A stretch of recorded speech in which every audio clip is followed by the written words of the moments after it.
दोस्तों online batting या फिर गैम्बलिंग वगैरह इस तरीके की गेम्स वगैरह इंडिया के अंदर पूरी तरीके से बैन है, लेकिन फिर भी ये ऑनलाइन कई ऐप्स के जरिए चलती रहती है। ज़्यादातर आईपीएल के सीज़न में आपको मालूम होगा भैया टीम बना लो, ये कर लो, इस तरीके की चीज़ें होती रहती हैं जो कि स्किल की गेम बताकर किसी तरीके से बच चुकी हैं। वो बैटिंग ऐप्स के अंदर कंसीडर ही नहीं की जा रखी हैं। तो इंडियन गवर्नमेंट ने करीबन फरवरी महीने में कह दिया था कि भैया बैटिंग ऐप्स और ऑनलाइन गैम्बलिंग ये सब नहीं होनी चाहिए इंडिया के अंदर। तो गूगल प्ले स्टोर या एप्पल का ऐप स्टोर इन सभी को रिमूव करनी होगी इस तरीके की एप्लीकेशन। अब गूगल तो सीधे तरीके से मान गया, उनको तो इतना ज़्यादा फाइन पहले ही लग गया, उन्होंने कहा जो बोलते हैं कर। हालांकि एप्पल ने अभी तक इंडियन गवर्नमेंट की बात नहीं मानी। उन्होंने कहा कि देखो हम मानने से इनकार नहीं कर रहे हैं, लेकिन हमें एक स्ट्रॉन्ग रीज़न दो ताकि हम आगे चीज़ें प्रोसेस कर पाएँ।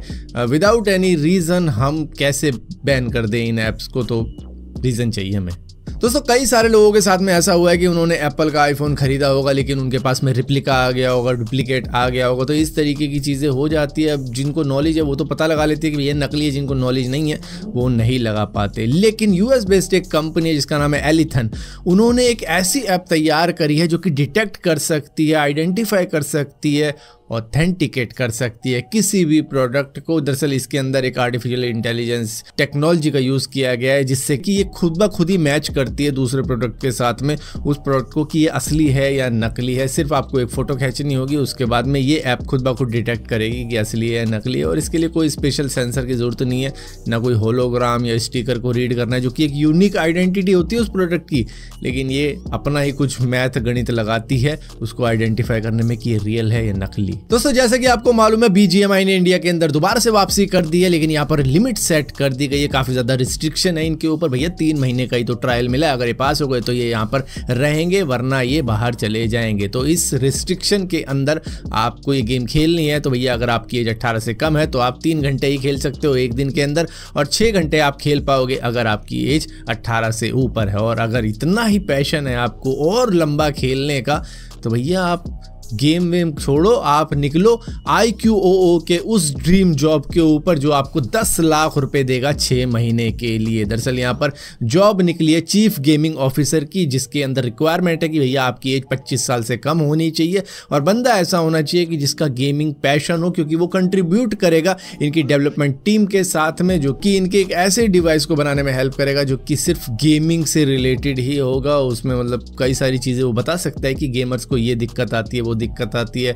ऐसा सही होना चाहिए, ये होना चाहिए। तो इस तरीके की चीज़ें रहेंगी तो शायद इनका एक डिवाइस अच्छा बन पाएगा गेमिंग से रिलेटेड। तो इसी वजह से हायर कर रहे हैं उस चीफ गेमिंग ऑफिसर को। दोस्तों कई सारे लोगों के साथ में एक स्कैम करने का नया तरीका निकल चुका है, जहां पर आपको SMS आएगा और उस SMS की नोटिफिकेशन कुछ इस तरीके की आएगी जैसे बैंक की नोटिफिकेशन आती है कि आपके अकाउंट में सच में पैसे आ गए, कुछ इस तरीके का लगेगा। आपको लगेगा मजे आ गए, लेकिन जैसे ही आप उस SMS पे क्लिक करोगे ना, उस SMS में होगी एक लिंक कि भैया इन पैसों को क्लेम करने के लिए, पाने के लिए इस लिंक पे क्लिक करें। आप पर क्लिक करोगे, उस पर वो ले जाएगा आपको ऐसे फिशिंग पेज के ऊपर जहां पर आपको अपने बैंक की डिटेल डालनी होगी, और वो डालते ही आपके पैसे आएंगे नहीं, जाएंगे। सो इस वजह से इस तरीके के नए नए स्कैम अलग अलग तरीकों से हो रहे हैं। जैसे कि किसी के अकाउंट में आ जाएंगे कि भैया तुम्हारे अकाउंट में पैसे आ गए हैं, किसी को बोलेंगे कि भैया फिर आपने कुछ पैसे नहीं चुकाए इनकम टैक्स वालों को, तो इस लिंक पर क्लिक करके वो पैसे चुका दो ताकि आप बच जाओ उस फाइन से जो कि लाखों के अंदर है।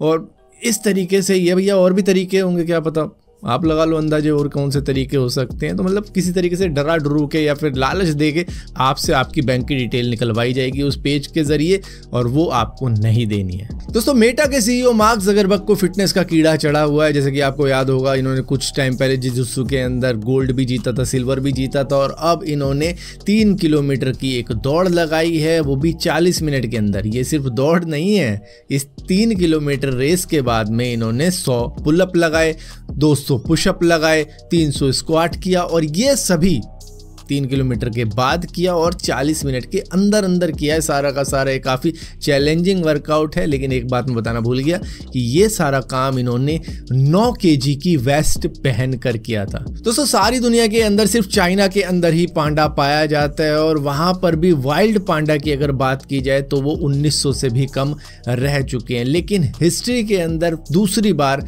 ऐसा देखा गया है कि एक एल्बाइनो पांडा भी देखने को मिला है। वैसे तो देखने पर मुझे ऐसा लग रहा था ये शायद पोलर बेयर है या ग्रिजली बेयर, मतलब उस तरीके का कुछ भूरा सा है, लेकिन ये एक्चुअली में एल्बाइनो पांडा है जो कि काफी ज्यादा रेयर है देखने को। दोस्तों यूएस मिलिट्री अब तैयारी कर रही है ऑटोनोमस फाइटर जेट की। उनके पास में ड्रोन तो है जो कि कहीं भी चले जाते हैं और किसी भी देश में जाके अपना काम कर बैठते हैं और उसके बाद में ये कहते हैं हमने ये काम कर दिया है। तो इसी तरीके से ये फाइटर जेट के ऊपर भी काम कर रहे हैं जिसके अंदर कोई भी पायलट नहीं होगा, किसी की भी जान का रिस्क है ही नहीं, सीधा भेजो यही काम करके आएंगे सारे के सारे। तो यही है आने वाली रोबोट आर्मी। ऐसा नहीं है कि भैया अलग अलग रोबोट बनाया जाएगा जैसे कि रोबो द फिल्म थी उसकी तरह, नहीं, उसमें तो काफ़ी ज़्यादा खर्चा आ जाएगा।